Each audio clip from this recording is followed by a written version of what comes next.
Welcome to Madras கிராணி. இன்றைக்கி நம்மளோட சேனலில் சங்கரா மீன் வறுவல் தான் பார்க்க போகிறோம். இது ரொம்ப டீப் ஃப்ரை கிடையாது, ஷாலோ ஃப்ரை தான் பண்ணியிருக்கேன். ரொம்ப ஈஸியான ரெசிபி. வாங்க இது எப்படி செய்கிறதுன்னு பார்க்கலாம்.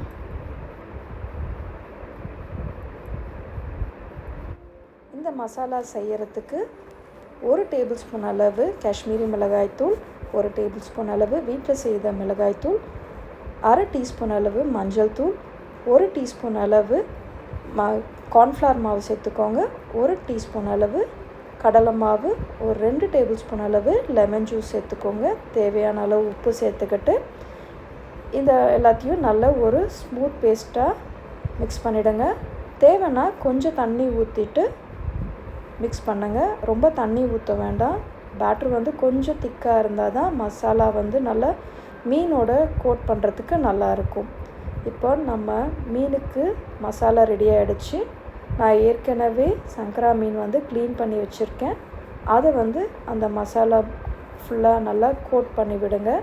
இது எல்லாத்தையுமே நல்லா உள்ளெல்லாம் நல்லா படுற மாதிரி தேய்ச்சி விடுங்க.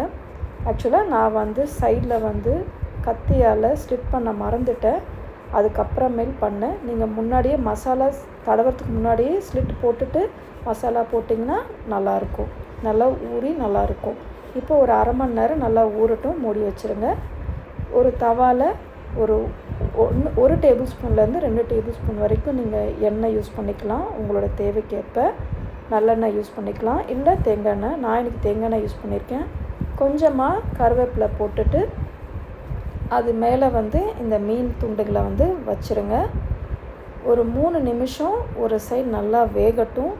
திருப்பி இன்னொரு சைடு திருப்பி போட்டு வேக வைங்க. இந்த மாதிரி வேக வைக்கிற போது வந்து எண்ணெய் அதிகமாக தேவைப்படாது. தேவைன்னா அந்த டைம் வந்து கொஞ்சமாக மேலே ஊற்றிக்கோங்க. நான் நடுவில் ஒரு தடவை வந்து கொஞ்சமாக எண்ணெய் ஊற்றி தான் நான் வேக வச்சுருக்கேன். உங்களுக்கு இல்லை நல்லா டீப் ஃப்ரை வேணும் அப்படின்னா நிறைய எண்ணெய் யூஸ் பண்ணிவிட்டு நீங்கள் வந்து ஃப்ரை பண்ணலாம். பட் நான் நிறையா எண்ணெய் யூஸ் பண்ண வேண்டான்றதுனால தான் நான் குறைவாக தான் யூஸ் பண்ணியிருக்கேன். இப்போ இந்த மாதிரி கொஞ்சமாக மேலே கொஞ்சம் தேவையானப்போ கொஞ்சம் ஊற்றிக்கலாம். ஒரு 3 நிமிஷம் இந்த சைடும் அந்த சைடும் திருப்பி போட்டு நல்லா வேக வைங்க. இன்னும் வேகணும் அப்படின்னு நினச்சிங்கன்னா இன்னும் ஒரு 2 நிமிஷம் அப்படி எல்லா சைடும் வேக வச்சுட்டு எடுத்துக்கோங்க.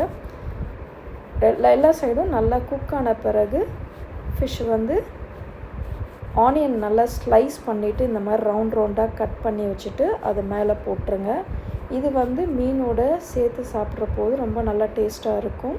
இது கூட வந்து கொஞ்சமாக லெமன் ஜூஸும் பிழிஞ்சு விட்டுட்டிங்கன்னா இன்னும் சூப்பராக இருக்கும். ட்ரை பண்ணி பாருங்கள். இதை வந்து அப்படியே சாப்பிட்லாம், சும்மா ஒரு ஸ்டார்டர் மாதிரி கூட நீங்கள் மட்டுக்கும் அப்படியே சாப்பிட்லாம், இல்லை வந்து ரசம் சாதத்துக்கு கூட வச்சு சாப்பிட்றதுக்கும் ரொம்ப நல்லாயிருக்கும். ட்ரை பண்ணி பாருங்கள். ரொம்ப சிம்பிளான ஒரு டிஷ் தான் இது. வந்துட்டு எப்படி இருக்குன்னு சொல்லுங்கள். தேங்க்ஸ் ஃபார் வாட்சிங் அண்ட் என்ஜாய்.